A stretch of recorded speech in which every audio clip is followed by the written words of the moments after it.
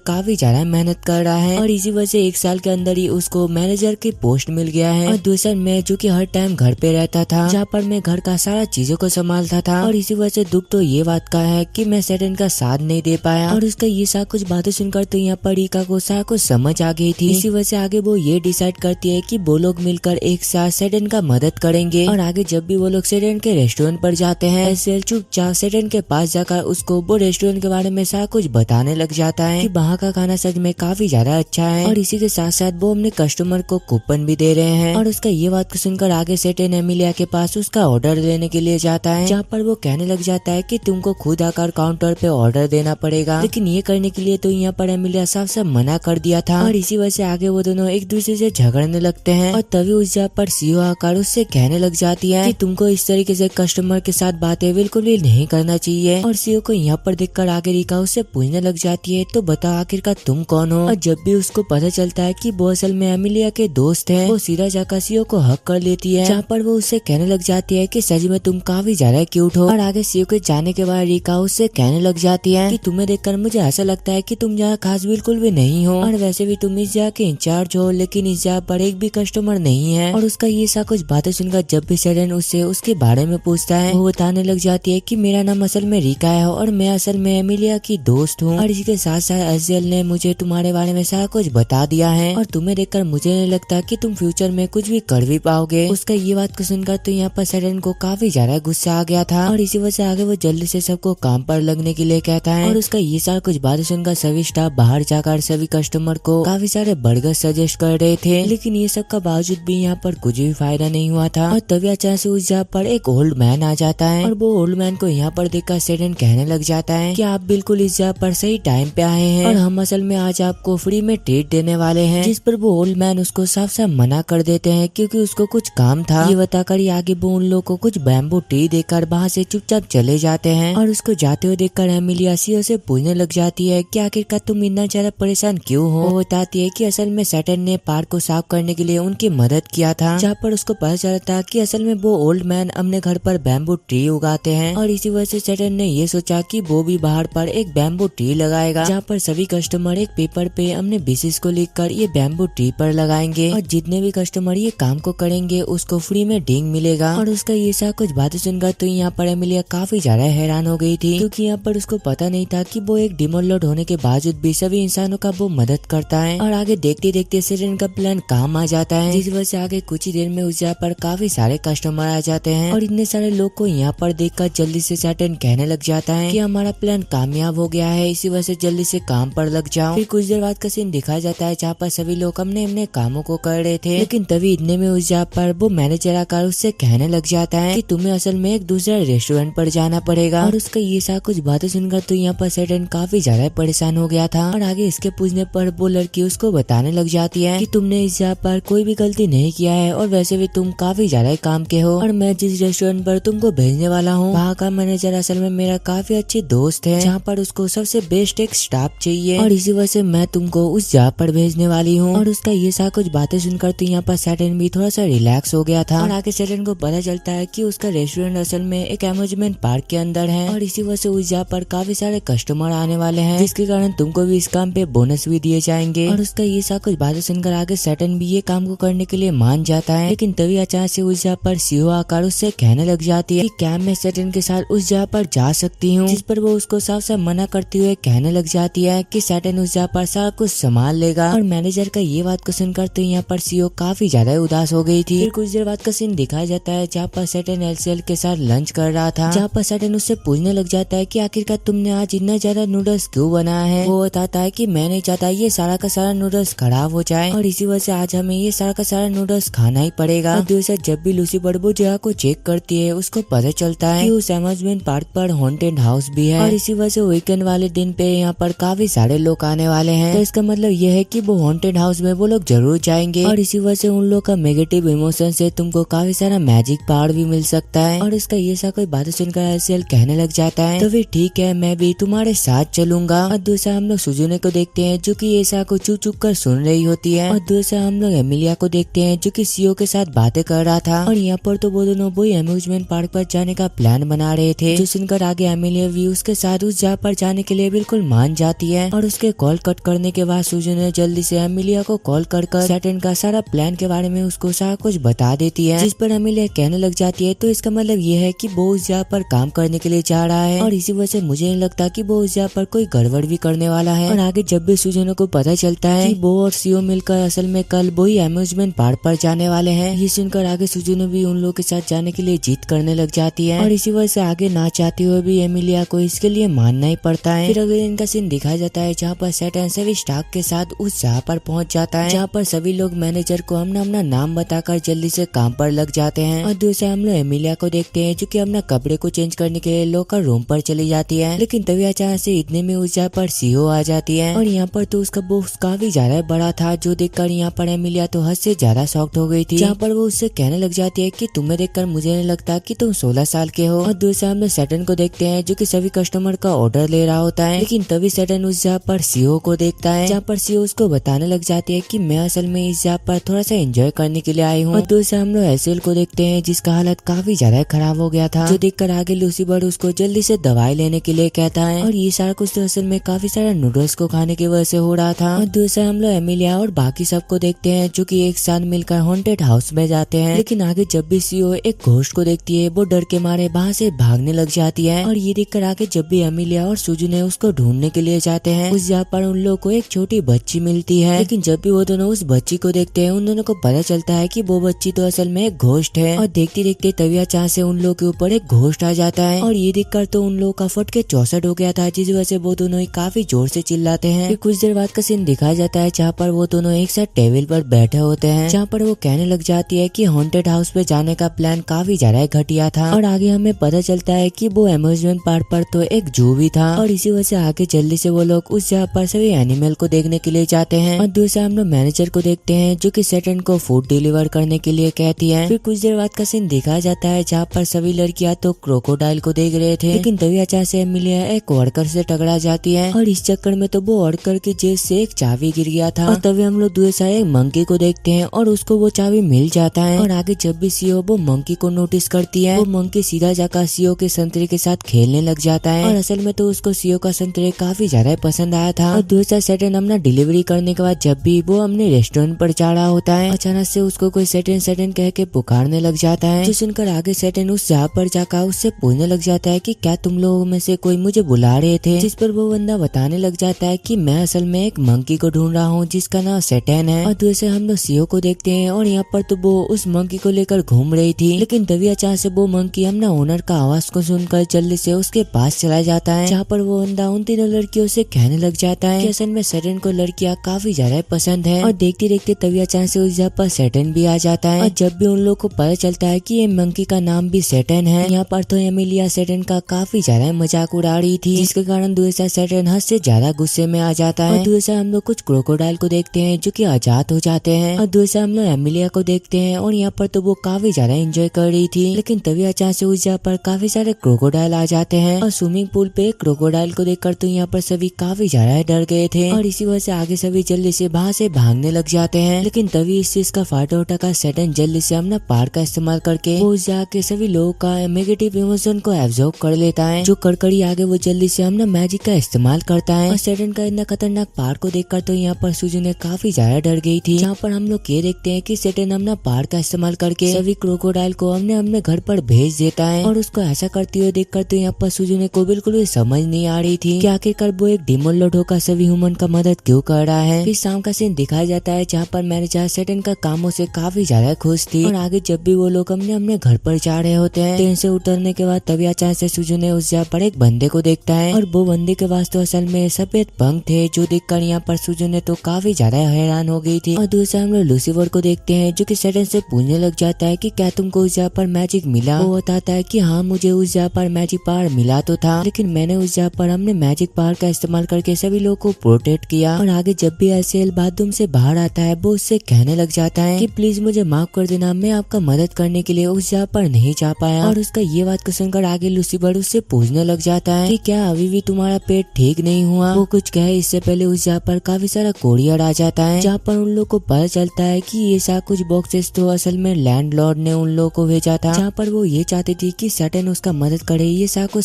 सामान भेजने के लिए, और इसी वजह से आगे सेटन को ना चाहते हुए भी ये मानना ही पड़ता है। जहाँ पर वो कहने लग जाता है कि एलसीएल काफी ज्यादा बीमार है और इसी वजह से तुमको मेरा मदद करना पड़ेगा ये सा कुछ सामान भेजने के लिए। और दूसरा हम लोग सुजुने को देखते हैं जहाँ पर वो ये सा कुछ बातें सुन रही होती है और तभी अचानक से वो उस आदमी का बात को याद करता है जिससे कि वो कल घर जाते टाइम उससे मिली थी। जहाँ पर वो बंदा उससे कहने लग जाता है कि मुझे पता है कि तुम चर्च के एक मेंबर हो। और तभी हमें सुजुने का पास्ट का सीन दिखाया जाता है और यहाँ पर तो वो असल में असैसिन का काम कर रहे थे, जहाँ पर वो जल्दी से जाकर कुछ जनरल को मार देती है जो कि डीमन के साथ हाथ मिलाया था। और आगे सुजुने हमने मिशन को कंप्लीट करने के बाद वापस से ओल्का के पास जाती है, जहाँ पर हमें पता चलता है कि ओल्का ने असल में उसको ये सब कुछ करने के लिए कहा था। और दूसरा हम लोग एमिलिया को देखते हैं जो कि अपना काम को खत्म करके अपना ड्रेस को पहन रही होती है, जहाँ पर रिका उससे पूछने लग जाती है कि क्या तुम सेटन के साथ कल रात अम्यूजमेंट पार्क पड़ गई थी। वो बताती है कि नहीं, ऐसी बात बिल्कुल भी नहीं है, वो तो बस उस जगह पर एक रेस्टोरेंट पर काम कर रही थी। और दूसरा सीओ जब भी सेटन के घर पर जाती है उस जगह पर तो काफी सारे बॉक्सेस थे, जहाँ पर सीओ के पूछने पर सेटन उसको बताने लग जाता है कि ये सारा का सारा सामान असल में लैंड लेडी का है और इसी वजह से हमें जल्दी से सामान बाजार पे जाकर ये सारा का सारा चीजें को बेचना है। और तभी अचानक से लूसीफर कहने लग जाता है कि इस जगह पर एमिलिया भी आ रहा है, जो जिनका सेटन उससे पूछने लग जाता है कि आखिरकार तुमको इसके बारे में कैसे पता चला। वो बताता है कि मैंने असल में एमिलिया के बैग पर एक टैगर लगा दिया था। और आगे जब भी सेटन बाहर आकर देखता है उसको पता चलता है यहाँ पर तो असल में एमिलिया सुजुने के साथ मिलने के लिए आया था। और आगे जब भी वो लोग एक साथ मिलकर सेटन के रूम पर जाते हैं, एमिलिया काफी गुस्से से उससे कहने लग जाती है कि ये सारा कुछ सामान भेजने के लिए आखिरकार मैं तुम्हारा मदद क्यों ही करूं। और आगे काफी रिक्वेस्ट करने के बाद यहाँ पर एमिलिया भी इसके लिए तैयार हो जाती है। लेकिन जब भी वो लोग उस बॉक्स को ओपन कर रहे होते हैं अचानक से उन लोग को उस जगह पर काफी सारे खाने का सामान मिलता है और उस जगह पर तो एक नोट भी था जो पढ़ने के बाद वो बताने लग जाता है इसमें ये लिखा है कि हमसे मिलकर ये सारा का सारा खाना खा ले। और ये जानने के बाद आगे सभी लोग वो ड्रिंक को पीने लग जाते हैं। फिर रात का सीन दिखाया जाता है जहाँ पर वो सभी समर मार्केट पे चले जाते हैं, जहाँ पर सेटन जल्दी से उन सभी को मदद के लिए थैंक्स कहता है। फिर कुछ देर बाद का सीन दिखाया जाता है जहाँ पर सुजुने वही बंदे के साथ मिलने के लिए जाता है, जहाँ पर हमें पता चलता है कि वो बंदे का नाम असल में साड़ियल था। जहाँ पर वो सुजुने से कहने लग जाता है कि आखिरकार तुमने अपना काम अभी तक कंप्लीट क्यों नहीं किया और क्या तुमको डीमन किंग को खत्म करने में डर लग रहा है। लेकिन मुझे जितना दूर पता है पहले तो तुम ऐसा बिल्कुल भी नहीं थे। फिर हमें पास्ट का सीन दिखाया जाता है जहाँ पर सभी चर्च के मेंबर मीटिंग कर रहे थे, जहाँ पर वो लोग कहने लगते हैं टाउन के रिस्पॉन्सिबिलिटी को किसी को लेना ही पड़ेगा, जिस पर वो दूसरा प्रीस्ट कहने लग जाता है कि अभी भी ओल्का मिसिंग है और इसी वजह से हमें ऐसा कुछ चीजें किसी दूसरे के ऊपर डाल देना चाहिए। और यहाँ पर सुजुने भी ये सा कुछ चुप कर सुन रही होती है, जहाँ पर वो पूरे किंगडम को देखते हुए कहने लग जाती है कि चर्च के लोग हमेशा से ही ऐसे करते हुए आ रहे हैं, जहाँ पर चर्च के सभी लोग अपना काम दूसरों से करवाते हैं और जब क्रेडिट मिलने का बारी आता है चर्च को सारा क्रेडिट मिल जाता है। और दूसरा हम लोग साड़ियल को देखते हैं जो कि सुजुने से कहने लग जाता है कि कुछ हो जाए तुमको अपना काम कंप्लीट करना ही पड़ेगा, जिस पर सुजुने कहती है तो फिर ठीक है मैं डीमन किंग को मार कर ही रहूंगी। और दूसरा हम लोग एलसीएल को देखते हैं जिसका हालत काफी ज्यादा खराब हो गया था और उसका इतना खराब हालत को देखकर लूसीफर उससे कहने लग जाता है कि लगता है तुम्हें हॉस्पिटल पे जाने की जरूरत है, इसी वजह से मैं जल्दी से एम्बुलेंस को कॉल करता हूँ। जिस पर एलसीएल कहता है कि प्लीज ऐसा मत करो क्योंकि हॉस्पिटल का खर्चा काफी ज्यादा है। और दूसरा हम लोग एमिलिया और सीओ को देखते हैं जो कि एक साथ घर जा रहे होते हैं, जहाँ पर जाते हुए सीओ सुजुने से पूछने लग जाती है कि क्या तुमको कोई जॉब मिली, अगर नहीं मिली तो तुम हमारे साथ रेस्टोरेंट पर काम कर सकते हो और इसी के साथ साथ उस जगह पर सेटन भी होगा, इसी वजह से तुमको कोई भी दिक्कत नहीं पड़ने वाला। जिस पर आगे सुजुने एमिलिया से कहने लग जाती है कि मैं जल्दी से इस जगह का काम खत्म करने वाली हूँ। और उसका ये बात को सुनकर तो यहाँ पर एमिलिया काफी ज्यादा हैरान हो गई थी और उसका ये बात को सुनकर आगे सीओ उससे कहने लग जाती है कि आखिरकार तुम ऐसा क्यों करना चाहते हो। जिस पर वो बताने लग जाती है कि तुमको तो सेटन के सच्चाई के बारे में सारा कुछ पता है और इसी वजह से तुमको ये भी पता होगा कि उसने अपने पहाड़ के मदद से कितने सारे लोगों को खत्म किया है। सीओ बताती है कि हाँ मुझे इसके बारे में पता है, लेकिन अगर मैं सच कहूँ तो सेटन अभी पूरी तरीके से बदल चुका है, जहाँ पर वो हर टाइम अपने पहाड़ के मदद से सभी लोगों का मदद करता है और इसी वजह से मैं ऐसा बिल्कुल भी नहीं चाहती कि तुम सेटन को मारो। जिस पर सुजुने कहती है कि तुम ये मत भूलो कि वो एक डीमन किंग है और इसी वजह से आगे चलकर वो अपने पहाड़ का गलत इस्तेमाल भी कर सकता है और वैसे भी डीमन काफी सालों तक जी सकते हैं और इसी वजह से हमें बिल्कुल भी नहीं पता कि आखिरकार उन लोग का आगे का प्लान क्या होने वाला है। और इसी वजह से मैं तुम्हारे यहाँ के सारे मेमोरी को मिटा दूंगी जिससे कि तुमको कुछ भी याद नहीं रहेगा। और उसका ये बात को सुनकर आगे सीओ उससे कहने लग जाती है लेकिन मैं तुम लोग को बिल्कुल भी भूलना नहीं चाहती हूँ और वैसे भी हमने एक साथ मिलकर काफी ज्यादा एंजॉय किया है और इसी वजह से मैं ये नहीं चाहती कि मेरा सारा कुछ याददाश्त मिट जाए। और उसका ये बात को सुनकर एमिलिया उससे कहने लग जाती है कि चलो ठीक है मैं तुम्हारे बात पर एग्री करती हूँ, लेकिन मैं ये नहीं चाहती कि इसकी वजह से मेरे दोस्त के ऊपर खतरा हो। जिस पर आगे सुजुने उससे पूछने लग जाती है कि क्या तुमने डीमन किंग को खत्म करने का मकसद छोड़ दिया। वो बताती है कि मैं कुछ टाइम के लिए सेरेन को मारना बिल्कुल भी नहीं चाहती और यहाँ पर तो उसका ये सब कुछ बातें सीरियस सुन लिया था और इसी वजह से आगे वो अपने वेपन के मदद से उन दोनों के ऊपर अटैक कर देता है, जिससे बचते हुए आगे एमिलिया अपना शॉट को निकालकर उसके साथ फाइट करने लग जाती है। और आगे जब भी सारियल हमने मार्क्स को खोलता है वो तो असल में और कोई नहीं बल्कि वो दूसरे वाले रेस्टोरेंट का ओनर था, जहाँ पर वो जल्दी से अपने पार के मदद से एमिलिया के ऊपर अटैक करना शुरू कर देता है। और यहाँ पर तो सारियल काफी ज्यादा पावरफुल था, जिस वजह से दूसरा एमिलिया कुछ भी नहीं कर पा रही थी। और उन दोनों को लड़ता हुआ देखकर जब भी सीओ उन दोनों को रोकने की कोशिश करती है, तभी सुजू ने अपने पार के मदद से उसको वहाँ पर ही बेहोश कर देती है। और दूसरा हम लोग सेरेन को देखते हैं, जिसको कि अचानक से सीओ के मोम का कॉल आया था और उनके साथ बातें करते करते तो यहाँ पर वो काफी ज्यादा नर्वस फील कर रहा था, जहाँ पर उसको पता चलता है कि अभी तक सीओ घर पर नहीं आया है। और इसी वजह से आगे वो जल्दी से लूसीफर को कॉल कर उससे पूछने लग जाता है, जल्दी से बताओ क्या सीओ घर पर है, जिस पर वो बताने लग जाता है कि यहाँ पर कोई भी नहीं है और मैंने असल में तुम्हारे वो ओपोनेंट वाले रेस्टोरेंट के मैनेजर के बारे में पता लगाया था और उसका नाम तो वहाँ पर एसएफसी के इंफॉर्मेशन पर बिल्कुल भी नहीं था। और उसका ये बात को सुनकर तो यहाँ पर सेरेन को काफी ज्यादा अजीब लग रहा था और इसी वजह से आगे वो लूसीफर से कहने लग जाता है, जल्दी से तुम मुझे एमिलिया का लोकेशन बताओ। जो जानने के बाद ही आगे वो अपने हाथ पे एक झाड़ू लेकर जल्दी से वहाँ पर जाने लग जाता है। और तभी हम लोग दूसरे एलसीएल को देखते हैं, जो कि हॉस्पिटल पर था। और जब भी उसको होश आता है वो तो यहाँ पर इज्जा के बिल के बारे में सोचकर काफी ज्यादा परेशान हो रहा था। और तभी अचानक से इज्जा पर एक नर्स आकर उससे कहने लग जाती है कि अभी बस आपको थोड़ा सा आराम करने की जरूरत है। लेकिन यहाँ पर एलसीएल भी कहाँ मानने वाला था, वो जल्दी से रूम से बाहर चला जाता है। लेकिन जब भी वो बाहर जाता है वहाँ पर तो एक आदमी बेहोश पड़ा हुआ था, जहाँ पर उसको पता चलता है कि ये आदमी असल में एक पुलिस ऑफिसर है। और ये देखकर आगे एलसीएल उसको जगाने वाला ही होता है, लेकिन तभी इतने में उसके पीछे उल्का आकर उसको एक पंच मारता है, जिस वजह से वो काफी दूर जाकर गिरता है। और दूसरा हम लोग सैटर्न को देखते हैं, जो कि सीओ को बचाने के लिए जा रहा होता है। और दूसरा हम लोग सैरियल को देखते हैं और यहाँ पर तो वो एमिलिया को काफी ज्यादा टॉर्चर कर रहा था और ऐसा इसलिए था क्योंकि वो उसका होली स्वॉर्ड का पार को चुराना चाहता था। लेकिन यहाँ पर तो एमिलिया इस चीज के लिए बिल्कुल भी तैयार नहीं थी, जिस वजह से आगे सीरियल उससे कहने लग जाता है कि तुमको हार मानकर मुझे अपना होली स्वॉर्ड दे देना चाहिए, जिस पर वो कहती है कि कुछ ही हो जाए मैं तुमको अपना स्वॉर्ड नहीं देने वाली। ये सुनकर तो यहाँ पर सीरियल भी काफी ज्यादा गुस्से में आ गया था, जिस वजह से आगे वो काफी खतरनाक तरीके से उसको टॉर्चर करने लग जाता है। और दूसरा हम लोग सैटर्न को देखते हैं, जो कि अचानक से एक बैरियर से टकरा जाता है। और दूसरा तो यहाँ पर सीरियल को भी पता चल गया था कि सैटर्न यहाँ पर आ चुका है और इसी वजह से आगे वो जल्दी से सुजुने से कहने लग जाता है कि जल्दी से जाओ जाकर डीमन लॉर्ड का स्वागत करो। और वैसे भी अभी तुम्हारे पास इतना तो पार होगा जिससे कि तुम उसको काफी इजीली हरा सकते हो। और उसका ये सा कुछ बातें सुनकर आगे सुजुने भी उसके साथ फाइट करने के लिए वहाँ से चली जाती है। और दूसरा हम लोग सैटर्न को देखते हैं, जो कि हमने पार के मदद से वो बैरियर को तोड़ देता है। लेकिन तभी अचानक से उस जगह पर सुजुने आकर उसके ऊपर अटैक कर देती है, जो देखकर यहाँ पर सैटर्न तो उसका अटैक से बाल बाल बच गया था। लेकिन दूसरी साइड तो इस चक्कर में उसका साइकिल पूरी तरीके से टूट गया था। इसी वजह से आगे ये देखकर सैटर्न काफी ज्यादा रोने लग जाता है, जो देखकर आगे सुजुने उससे कहने लग जाती है कि मैं असल में इस जगह पर तुमको खत्म करने के लिए आई हूँ। और उसका ये बात को सुनकर तो यहाँ पर सैटर्न भी उसके साथ लड़ने के लिए बिल्कुल तैयार था। लेकिन इससे पहले वो जल्दी से अपने ड्रेस को निकाल कर साइड में रख देता है और उसको ऐसा करते हुए देखकर आगे सुजुने शर्माते हुए उससे पूछने लग जाती है कि क्या तुम मुझे बताओगे आखिरकार तुम क्या करना चाहती हो। वो बताता है कि असल में रेस्टोरेंट का यूनिफॉर्म काफी ज्यादा महंगा होता है और इसी वजह से मैं ये ड्रेस को बिल्कुल भी खराब नहीं करना चाहता। और उसका ये बात को सुनकर तो यहाँ पर सुजुने काफी ज्यादा गुस्से में आ गई थी, जिस वजह से आगे वो उसके ऊपर सीधा अटैक कर देती है। लेकिन सुजुने जितने बार भी सैटर्न के ऊपर अटैक कर रही थी तो ये साथ सैटर्न तो बार बार उसका अटैक को ब्लॉक करे जा रहा था। लेकिन इतना अटैक करने के बावजूद भी तो यहाँ पर सैटर्न उसके ऊपर एक भी अटैक नहीं किया था, जिस वजह से आगे सुजुने रुक जाती है। जो देखकर आगे सैटर्न उससे कहने लग जाता है अगर तुम्हारा हो गया तो मैं यहाँ से जा रहा हूँ और वैसे मुझे अभी सीओ को बचाने के लिए जाना है। और उसका ये बात को सुनकर आगे सुजुने उससे कहने लग जाती है कि ऊपर असल में सारियल है और तुम उसको इतना कम पार से बिल्कुल भी हरा नहीं सकते। वो कहता है लेकिन मैं इस तरीके से सीओ को खतरे में नहीं देख सकता। और दूसरा हम लोग लूसीफर को देखते हैं, जो कि अपना रूम पर था। लेकिन तभी अचानक से उसका कोई डोरबेल बजाने लग जाता है और आगे जब भी वो ये चेक करने के लिए जाता है वहाँ पर तो ओल्का था, जहाँ पर वो उससे कहने लग जाता है कि अगर तुमको वापस से हेवन चलना है तो जल्दी से मेरे साथ चलो। और उसका ये बात को सुनकर आगे लूसीफर एक खतरनाक स्माइल को करता है। और दूसरा हम लोग सैरियल को देखते हैं, जो कि एमिलिया से कहने लग जाता है कि मुझे सबसे पहले तुमसे होली स्वॉर्ड को अलग करना पड़ेगा। ये कहकर आगे वो सीधा जाकर एमिलिया के शर्ट के बटन को खोलने लग जाता है। लेकिन तभी अचानक से इतने में उस जब सैटर्न आकर कहने लग जाता है कि मैं इस तरीके से तुमको सबको परेशान करने नहीं दे सकता और इसी वजह से मैं तुमको बिल्कुल भी छोड़ने नहीं वाला। और उसका ये सा कुछ बातें सुनकर तो दूसरा सीरियल काफी ज्यादा हंस रहा था, जहाँ पर वो कहने लग जाता है कि तुम याद रखा करो, इतना कम पावर के मदद से तुम मुझे हरा नहीं सकते। ये कहकर ही आगे वो सेरेन के ऊपर बार बार अटैक करने लग जाता है और उसका इतना अटैक की वजह से तो दूसरा सेरेन का हालत भी काफी ज्यादा खराब हो गया था। लेकिन यहाँ पर सेरेन भी कहाँ ही हार मानने वाला था, वो कहने लग जाता है कि कुछ भी हो जाए मैं तुमको नहीं छोड़ने वाला। जो सुनकर आगे सीरियल जल्दी से आसमान पे उड़ने लग जाता है, जहाँ पर वो उसको बताने लग जाता है कि मैं जितना मून के क्लोज रहूंगा उतना ही मेरा काफी ज्यादा पावर बढ़ जाएगी। और दूसरा हम लोग ओल्का को देखते हैं जो कि अपना पावर के मदद से जल्दी से उनको सीरियल का काफी ज्यादा क्लोज ला देता है और इस वजह से तो यहाँ पर सीरियल काफी ज्यादा पावरफुल बन गया था। और मून को इतना ज्यादा क्लोज देखकर तो वहाँ के सभी लोग काफी ज्यादा डर गए थे और उन लोग का इतना ज्यादा नेगेटिव इमोशन की वजह से सैटर्न जल्दी से अपने डीमन फॉर्म में आ जाता है। और दूसरा लूसीफर जल्दी से ओल्का से एमिलिया का बैग को मांगता है, जो देते हुए आगे वो उससे पूछने लग जाता है कि आखिरकार तुम ये बैग का क्या करोगे। वो बताता है कि मैं ये बैग दोबारा एमिलिया को दे दूंगा, क्योंकि अगर मैं ऐसा नहीं करूंगा तो वो मुझे एक ही सेकंड में खत्म कर देगी। और उसका ये बात को सुनकर ओल्का कहने लग जाता है कि क्या तुमने मुझे धोखा दिया। ये कहकर ही आगे जब भी वो उसके ऊपर अटैक करने वाला होता है, इतने में लूसीफर उसको एक पंच मारते हुए वहाँ पर ही बेहोश कर देता है। और उसकी बेहोश की वजह से तो यहाँ पर वो मून भी दोबारा अपने जगह पर वापस जा रहा था, जो देखकर तो यहाँ पर सीरियल हद से ज्यादा परेशान हो गया था। और ये देखकर आगे सैटर्न उससे कहने लग जाता है कि अब तुम्हारे पास बस 2 ऑप्शन बचा हुआ है, पहला कि तुम यहाँ से जल्दी से भाग जाओ और दूसरा मेरे हाथों ही मारे जाओ। जिस पर सीरियल कहने लग जाता है कि कुछ वजह आज मैं तुमको खत्म कर ही रहूंगा। ये कहकर ही आगे वो दोनों काफी खतरनाक तरीके से एक दूसरे के साथ फाइट करने लग जाते हैं। और यहाँ पर तो उन लोग का फाइट नेक्स्ट लेवल तक चला गया था, लेकिन दूसरा तो सैटर्न बार बार उसका अटैक को ब्लॉक करे जा रहा था। लेकिन तभी इतने में सीरियल के पास सीओ आकर उसको एक पंच मारती है, जहाँ पर हमें पता चलता है कि वो सीओ नहीं है बल्कि सैटर्न था। और आगे जब भी एमिलिया बिल्डिंग से नीचे गिर रही होती है, एक टाइम पे उस पर सैटर्न आकर उसको बचा लेता है, जो देखकर आगे एमिलिया उससे कहने लग जाती है कि सीरियल ने आज मुझे काफी ज्यादा टॉर्चर किया है, इसी वजह से मैं आज बस रेस्ट करना चाहती हूँ। जो सुनकर आगे सैटर्न उससे कहने लग जाता है कि अभी तुम्हारे शर्ट का बटन खुले हुए हैं। उसके मुंह से ये बात को सुनकर तो यहाँ पर एमिलिया काफी ज्यादा शर्मा गई थी। और आगे सैटर्न सीरियल के पास जाकर उससे कहने लग जाता है कि तुमको डेमन को खत्म करने में काफी ज्यादा मजा आता है, मैंने सही कहा ना, लेकिन इस बार तुमने एक गलत इंसान से पंगा ले लिया है। और वैसे भी तुम एमिलिया से उसका होली स्वॉर्ड लेना चाहते थे, मैंने सही कहा ना। चलो ठीक है, अब मैं तुमको अपना स्वॉर्ड का पावर दिखाता हूँ, इससे तो तुम मेरे स्वॉर्ड से बिल्कुल दीवाने हो जाओगे। ये कहकर ही आगे वो उसके ऊपर एक अटैक करता है, जिस वजह से उस जगह पर काफी खतरनाक एक विस्फोट होता है। और तभी इतने में उस जगह पर एसेल आ जाता है, जहाँ पर वो कहने लग जाता है कि देर से आने के लिए प्लीज मुझे माफ कर देना। जिस पर सैटर्न उससे कहने लग जाता है कि तुम यहाँ पर आने में काफी ज्यादा लेट हो चुके हो। और उसका ये बात को सुनकर तो यहाँ पर एसेल काफी ज्यादा उदास हो गया था। और आगे सैटर्न को हराने के बाद सैटर्न सीओ से कहने लग जाता है कि मैं दोबारा से अपनी दुनिया पर वापस जाने वाला हूँ। और उसका ये बात को सुनकर दूसरा सीओ काफी ज्यादा इमोशनल होकर पूछने लग जाती है कि क्या तुम यहाँ पर दोबारा बिल्कुल भी नहीं आने वाले। वो बताता है कि हम दोनों दूसरी दुनिया से आए हैं, इसी वजह से हम यहाँ पर बिल्कुल भी नहीं रह सकते। ये कहकर ही आगे वो अपने बार के मदद से वो जल्दी से वहाँ से चला जाता है। और तभी अचानक से इतने में सीओ का नींद खुल जाती है, जहाँ पर उसको पता चलता है कि ये सारा कुछ तो असल में उसका एक सपना था। और आगे वो उस रेस्टोरेंट पे काम करते हुए सैटर्न को अपने सपने के बारे में बताती है। और उसका ये बात को सुनकर सैटर्न उसको बताने लग जाता है कि मैं चाह कर भी दोबारा अपने असली दुनिया पर नहीं जा सकता, क्योंकि कल सीरियल को हराने के बाद मैं अपने पार के मदद से सभी जगह को ठीक किया। और इसके साथ साथ मैंने अपने पोर्टल के मदद से सीरियल को एक दूसरी दुनिया पर भेज दिया। और इसी वजह से मेरे पास इतना मैजिक तो नहीं बचा है जिससे कि मैं दोबारा अपनी असली दुनिया पर जा सकूं। लेकिन तभी अचानक से उस जगह पर मैनेजर आकर सैटर्न से पूछने लग जाती है कि कल तुमने जो झाड़ू को लेकर गए थे वो आखिरकार कहाँ पर है। लेकिन तभी इतने में उस जगह पर सुजो ने आकर कहने लग जाती है कि कल असल में सैटर्न ने वो झाड़ू के मदद से मेरा जान बचाया था। और दूसरा हम लोग लूसीफर को देखते हैं जो कि सुजुने को ट्रैक कर रहा होता है, जहाँ पर वो उस रेस्टोरेंट के मैनेजर को सारा कुछ बताने लग जाती है कि कल रात असल में मुझे और सीओ को कुछ गुंडों ने पकड़ लिया था, लेकिन उस जगह पर ठीक टाइम पे सैटर्न आकर वो सभी गुंडों को हरा दिया। और उसका ये सब कुछ बातें सुनकर तो यहाँ पर मैनेजर मेगुमी काफी ज्यादा हैरान हो गई थी, क्योंकि यहाँ पर उसको अभी भी यकीन नहीं हो रही थी कि सैटर्न बस एक झाड़ू के मदद से वो सभी गुंडे को एक ही झटके में हरा दिया। लेकिन तभी अचानक से उस जगह पर एक वर्कर आकर मैनेजर को बताने लग जाता है कि हमारे फ्रिज में असल में एक आदमी पड़ा हुआ है। और ये बात को सुनकर आगे जब भी वो लोग जाकर चेक करते हैं उस जगह पर तो असल में सीरियल था। और उसको यहाँ पर देखकर मैनेजर पूछने लग जाती है कि आखिरकार ये कौन है। सैटर्न बताता है कि ये असल में हमारे ओपोनेंट वाले रेस्टोरेंट का मैनेजर है। और उसका ये बात को सुनकर तो यहाँ पर मैनेजर भी काफी ज्यादा गुस्से में आ गई थी। लेकिन आगे जब भी सीरियल अपने आंखों को खोलता है वो अपने सामने मेगुमी को देखकर उसके प्यार में ही पड़ जाता है। और यहाँ पर तो वो काफी अजीब अजीब बातें कर रहा था कि डार्लिंग प्लीज मेरे पास आओ। जो सुनकर आगे मैनेजर उसको लात मारती हुए कहने लग जाती है कि शायद ये पागल हो चुका है और इसी वजह से जल्दी से इसको हॉस्पिटल पर लेकर जाओ। फिर अगले दिन का सीन दिखाया जाता है और यहाँ पर तो एमिलिया सेटन के घर पर आया था और यहाँ पर तो सुजुने और सीओ एक दूसरे के साथ झगड़ रहे होते हैं कि आखिरकार आज सेटन के लिए कौन खाना बनाने वाला है। लेकिन तभी अचानक से उस जगह पर ऐसे लाकर कहने लग जाता है कि मुझे असल में कुछ दिनों के लिए छुट्टी चाहिए और इसी के साथ साथ मुझे तुमसे कुछ पर्सनली बातें भी करना है। फिर कुछ देर बाद का सीन दिखाया जाता है जहाँ पर एमिलिया एमराल्डा से पूछने लग जाती है कि क्या एलसीएल दोबारा एंटी असला जाने के बारे में बातें कर रहा है। वो बताती है कि यहाँ पर तो एलसीएल के आने की कोई भी खबर नहीं है। और अगले दिन जब एमिलिया उसके घर पर नजर रखने के लिए जाती है वो ये देखती है कि यहाँ पर तो उन लोगों के लिए काफी सारे पार्सल आए थे और इसी वजह से आगे वो दोबारा एमराल्डा को कॉल करके उसको इसके बारे में पूछती है, जिस पर वो बताने लग जाती है कि यहाँ से उस जगह पर कुछ भी नहीं किया। और दूसरा हम लोग सेटन को देखते हैं जो कि मैनेजर से कहने लग जाता है कि मुझे असल में कुछ दिनों के लिए छुट्टी चाहिए क्योंकि मुझे कुछ इम्पोर्टेंट काम आ गया है। और ये बात को जानने के बाद आगे से उससे पूछने लग जाती है कि क्या तुम दोबारा एंटी असला वापस जा रही हो, जिस पर वो बताने लग जाता है कि मैंने तो तुमसे पहले ही कहा था कि मेरे पास इतना मैजिक पावर बिल्कुल भी नहीं है। ये पूछती है तो फिर आखिरकार तुमको छुट्टी क्यों चाहिए। सेटन कहता है कि मैं इस बारे में तुमको नहीं बता सकता हूँ। ये कहकर आगे वो जल्दी से वहाँ से चला जाता है। फिर अगले दिन का सीन दिखाया जाता है जहाँ पर एमिलिया और सीओ तो उसका पीछा कर रहे होते हैं, जहाँ पर हम लोग ये देखते हैं कि सेटन तो एक कंस्ट्रक्शन जगह पर जाकर अपना काम कर रहा था। लेकिन कुछ ही देर में उसको पता चल जाता है कि सीओ और एमिलिया उसके ऊपर नजर रखा हुआ है और आगे वो उन दोनों से कहने लग जाता है कि इस टाइम पे मुझे काफी सारे पैसों की जरूरत है और वैसे मुझे अपना सैलरी मिलने में काफी ज्यादा टाइम है और इसी वजह से मैं और एलसीएल इस जगह पर एक साथ मिलकर काम कर रहे हैं। और उसका ये बात को सुनकर आगे एमिलिया उससे काफी गुस्से से कहने लग जाती है कि जल्दी से बता आखिरकार तुम इतना पैसा कमा कर क्या करने वाले हो। वो बताता है कि असल में लूसीफर ने काफी सारे ट्रैकर को परचेज किए थे और इसी वजह से अभी हमें वो ट्रैकर के पैसा देना पड़ेगा। जिस पर एमिलिया पूछती है तो फिर तुम्हारे घर पर इतना ज्यादा जो पार्सल आए थे वो आखिरकार क्या है। और उसका ये बात को सुनकर तो यहाँ पर पहले तो सेटन को कुछ भी समझ नहीं आ रहा था, लेकिन आगे जब भी वो घर पे जाकर चेक करता है वो ये देखता है कि उस जगह पर तो काफी सारा पार्सल थे और वो पार्सल के अंदर तो यहाँ पर काफी सारा अलग अलग चीज था। और यहाँ पर इतने सारे सामानों को देखकर सेटन जल्दी से लूसीफर से ये सभी के बारे में पूछता है। वो बताता है कि मैं असल में ऑनलाइन पर रिसर्च कर रहा था, लेकिन अभी मुझे ऐसा लगता है कि मेरे साथ स्कैम हो चुका है। एमिलिया बताती है कि ऑनलाइन पे काफी ज्यादा फ्रॉड होता है। सेटन पूछता है कि आखिरकार तुमको इतना सारा सामान कितने में मिला। वो बताता है कि असल में इसमें करीब 2 लाख येन का खर्चा आया है। और उसका ये बात को सुनकर तो यहाँ पर सेटन काफी ज्यादा गुस्से में आ गया था। और आगे एमिलिया रात पे वो साइट को ढूंढती है और वो उसके कस्टमर केयर से कॉल करती है, लेकिन यहाँ पर तो वो लोग इतने सारे सामानों को रिफंड करने के लिए मना कर दिया था। और आगे जब भी वो लोग वो कंपनी का ब्रांच पे जाते हैं वो लोग ये देखते हैं कि उस जगह पर तो एलसीएल है, जहाँ पर वो बताने लग जाता है कि मुझे असल में इस कंपनी पर काम करने के लिए भेजा गया है। और आगे जब भी एलसीएल को पता चलता है कि वो असल में एक फ्रॉड कंपनी के लिए काम कर रहा है, ये जानने के बाद तो यहाँ पर वो काफी ज्यादा हैरान हो गया था। लेकिन तभी इतने में उस जगह पर मैनेजर आकर उससे कहने लग जाता है कि मैंने पहले ही इससे कॉन्ट्रैक्ट पर साइन करवा लिया है और इसी वजह से आखिरकार तुम इस चीज को स्कैम कैसे कह सकते हो। और उसका ये बात को सुनकर तो यहाँ पर सेटन काफी ज्यादा गुस्से में आ गया था, जिस वजह से वो कहने लग जाता है कि तुम ज्यादा उछलो मत, मैं तुम्हारे कंपनी का कंप्लेन करूंगा। जिस पर वो मैनेजर कहने लग जाता है कॉन्ट्रैक्ट के रूल के मुताबिक हम ये चीज को रिफंड बिल्कुल भी नहीं लेने वाले और वैसे भी तुम्हारे दोस्त को ये कॉन्ट्रैक्ट के बारे में पहले ही बता दिया गया था। और आगे सभी घर पर जाते हुए सेटन कहने लग जाता है कि हमें शायद इसके बारे में पुलिस पर कंप्लेन करना चाहिए। जिस पर एमिलिया बताने लग जाती है कि इसका कोई फायदा नहीं होने वाला है क्योंकि हमारे पास अभी ये चीज साबित करने के लिए कोई भी प्रूफ नहीं है। और उसका ये बात को सुनकर एलसीएल माफी मांगते हुए कहने लग जाता है कि ये सारा कुछ मेरे वजह से हुआ है और लूसीफर का ख्याल रखने के टाइम पे मुझे इस चीज के ऊपर ध्यान देना चाहिए था। जिस पर एमिलिया कहने लग जाती है कि इसमें तुम्हारी कोई भी गलती नहीं है, लेकिन अभी भी हमारे पास एक चांस है। ये बताकर अगले दिन ही वो सेटन को गवर्नर ऑफिस में लेकर जाती है, जहाँ पर वो ऑफिसर उन लोगों को बताने लग जाता है कि लूसीफर अभी भी 18 साल का नहीं हुआ है और इसी वजह से अगर तुम चाहो तो दोबारा वो सारा का सारा सामानों को रिफंड कर सकते हो। फिर अगले दिन का सीन दिखाया जाता है और यहाँ पर तो वो मैनेजर गुस्से में अपना सारा का सारा सामान वापस ले जा रहा था और ये देखकर आगे सेटन उसका काफी ज्यादा मजाक उड़ाने लग जाता है। फिर हमें रात का सीन दिखाया जाता है जहाँ पर सेटन बारिश में भीग रहा होता है, लेकिन तभी अचानक से उसके पास एमिलिया आकर उससे कहने लग जाती है कि सच में तुम एक बेवकूफ हो, तुमने अपने घर से एक अम्ब्रेला भी लेकर नहीं आया और एक डीमन लॉर्ड होने के बावजूद भी तुम एक ह्यूमन की तरह ट्रैफिक लाइट को फॉलो कर रहे हो। ये कहकर ही आगे वो उसको एक अम्ब्रेला देती हुए उससे कहने लग जाती है, तुमने पहले जो मुझे अम्ब्रेला दिया था मैंने गलती से वो अम्ब्रेला को फेंक दिया था और इसी वजह से मैं उसके बदले में तुम्हें अपना ये अम्ब्रेला दे रही हूँ। जो लेते हुए आगे सैटर्न उसको थैंक यू कहता है और उसका मुंह से थैंक यू को सुनकर यहाँ पर एमिलिया एक स्माइल को देती है। इसी के साथ ही ये वाला एनिमे का सीजन 1 यहाँ पर ही खत्म होता है। सो वीडियो कैसा लगा कमेंट में जरूर बताना। चैनल पे न्यू हो तो प्लीज यार सब्सक्राइब कर देना। मिलते हैं इसके और एक नए सीजन के साथ, तब तक के लिए सायोनारा।